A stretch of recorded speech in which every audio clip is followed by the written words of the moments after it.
Hi children, in our previous session I explained about heating effect of electric current, and in this session I would like to take you to the important law which I mentioned in the previous session, that is Joule's law of heating, which help you to find out the amount of heat produced when the electric current passes through the circuit.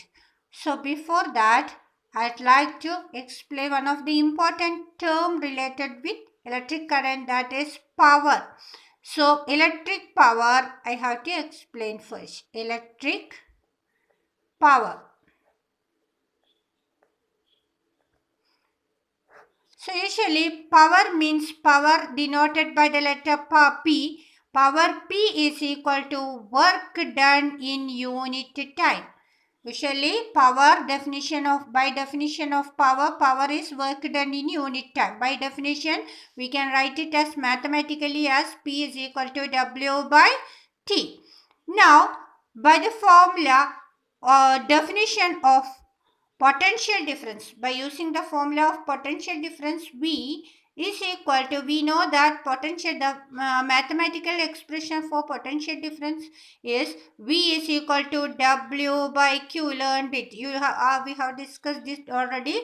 Potential difference is work done to move a unit charge from one point to another point, isn't it? So W by Q. So W is equal to, here W is equal to V into Q. Substitute the value of W in the equation. P is equal to W by T. So P is equal to, instead of W we can write as VQ. So P is equal to VQ by T. Now here you can see Q by T is current. By definition of electric current is the charge per flowing through a conductor in unit time, that is Q by T. So this equation changes to V into Q by T is I. So V into I. So we got an expression for power. Power P is equal to VI in terms of potential difference and current. So power P is equal to VI. And here again we can write different forms of this equation. P is equal to VI is one form of equation, one expression for power. And then power, again we can, by Ohm's law we know that I is equal to V by R. I is equal to V by R. Then power P becomes V into V by R, that's equal to V square by R. So another expression for power. So we already got two expressions for power now, and then again we can convert it as I is equal to V by R here. Again V is equal to IR, that is Ohm's law, isn't it? V is equal to IR. Substitute the value of V as IR in the equation. P is equal to VI. Then P is equal to, in the place of V, we can write it as IR into I. That means I square R. So we got another formula for power, that is third expression for power. So we can write different expressions for power by using Ohm's law also.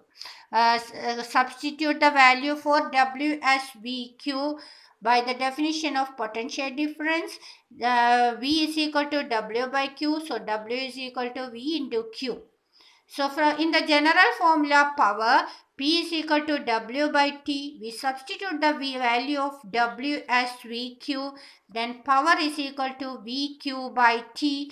And we know that Q by T is current. Formula for current VI. Then it changes as, the formula changes as P is equal to VI, one of the main formula for power. Then by Ohm's law we know that I is equal to V by R, and substitute the formula for value of I in the equation. P is equal to VI. In the place of I, write V by R. Then we got V square by R. P is equal to V square by R, second formula for power. And to get the third formula for power, use Ohm's law again. V is equal to IR. Substitute the value of V as IR in the equation.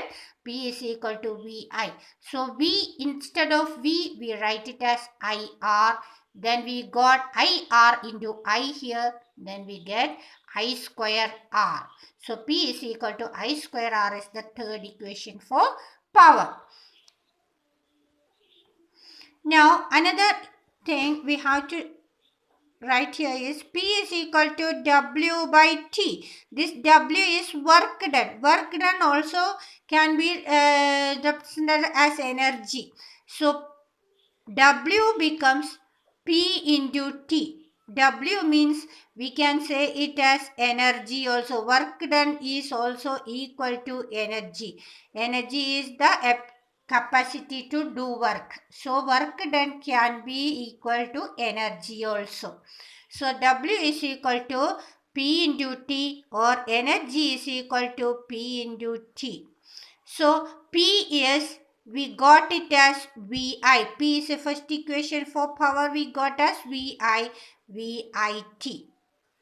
So energy W is equal to VIT. One formula we got. And for energy, another V square by R into T. Second formula. And another work done, energy is equal to I square RT. Third formula P, in the by substituting the value, different formula for P. P is equal to VI. Substitute the value of VI, VIT. W is equal to VIT. W is equal to, for power we got V square by R. Substitute that value. V square by R into T we got. Another formula I square. In this, the third formula which we got, W is equal to I square R into T. This formula is the formula, this formula is known as Joule's law of heating. Okay, this formula is Joule's law of heating. That is, the work done, instead of work done, we can, this work done also relate to energy.